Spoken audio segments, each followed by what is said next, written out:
యోగు 14. స్త్రీ కనిన నరుడు కొద్ది దినముల వాడై మిక్కిలి బాధ నొందును. పువ్వు వికసించినట్లు వాడు పెరిగి వాడిపోవును. నీడ కనపడకపోవునట్లు వాడు నిలవక పారిపోవును. అట్టి వాని మీద నీవు కనుదృష్టి ఉంచి ఉన్నావు. తీర్పు నొందుటకై నన్ను నీ ఎదుటికి రప్పించి ఉన్నావు. పాపసహితునిలో నుండి పాపరహితుడు పుట్టగలిగిన ఎంత మేలు. అలాగున్న ఎవడునూ పుట్టనేరడు. నరుల ఆయుష్కాలము పరిమితి కలది. వారి నెలల సంఖ్య నీకు తెలిసే ఉన్నది. మించజాలని వయ పరిమాణము నీవు వారికి నియమించి ఉన్నావు. కూలివారి వలె తమకు నియమింపబడిన వారికి వారు ముగించు వరకు వారు విశ్రయము నొందునట్లు వారి వైపు చూడక ఎందువు. వృక్షము నరకబడిన ఎడల అది తిరిగి చిగుర్చుననియు దానికి లేత కొమ్మలు వేయుననియు నమ్మకము కలదు.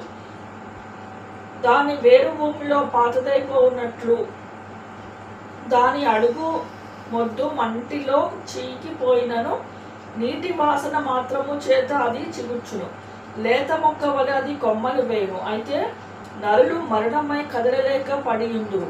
నరులు ప్రాణము విడిచిన తరువాత వారమై పోవుదురు. తటాక జలములు ఎట్లు ఇంకిపోవునో, నది నీరు ఎట్లు ఎండి హరించిపోవునో అలాగుననే నరులు పండుకొని తిరిగి లేవరు.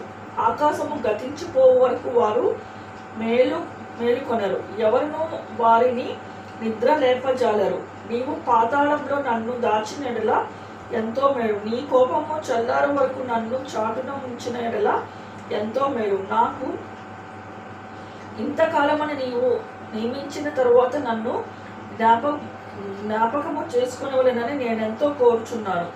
మరణమైన తరువాత నరులు బ్రతుకుదురా? అలాగుండినడలా నాకు విడుదల కలుగు వరకు నా యుద్ధ దినములన్నీ నేను కనిపెట్టి ఇందును. అలాగుండిన ఎడల నీవు పిలిచెదవు, నేను నీకు ప్రత్యుత్తరం ఇచ్చెదను. నీ హస్తకృత్యము ఎడల నీకు ఇష్టము కలుగును. అయితే ఇప్పుడు నీవు నా అడుగు జాడలను లెక్క పెట్టుచున్నావు. నా పాపమును సహించలేక ఉన్నావు. నా అతిక్రమము సంచిలో ముద్రింపబడి ఉన్నది. నేను చేసిన దోషమును భద్రముగా ఉంచి ఉన్నాను. పర్వతమైనను పడిపోయి నాశనమగును. కొండ అయినను దాని స్థానము తప్పదు. జలము రాళ్లను అరగతీయును. దాని ప్రవాహములు భూమి యొక్క దూడని కొట్టుకొని పోవును. నీవైతే నరుల ఆశను భంగపరుచుచున్నావు. నీవు వారిని ఎల్లప్పుడూ గెలుచుచున్నావు కనుక వారు గతించిపోవుదురు.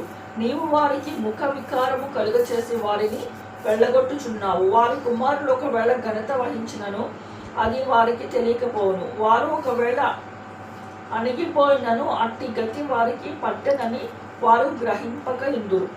తమ మట్టుకు తామే శరీరము నందు నొప్పి నొందుదురు. తమ మట్టుకు తామే ప్రాణము నందు దుఃఖపడుదురు.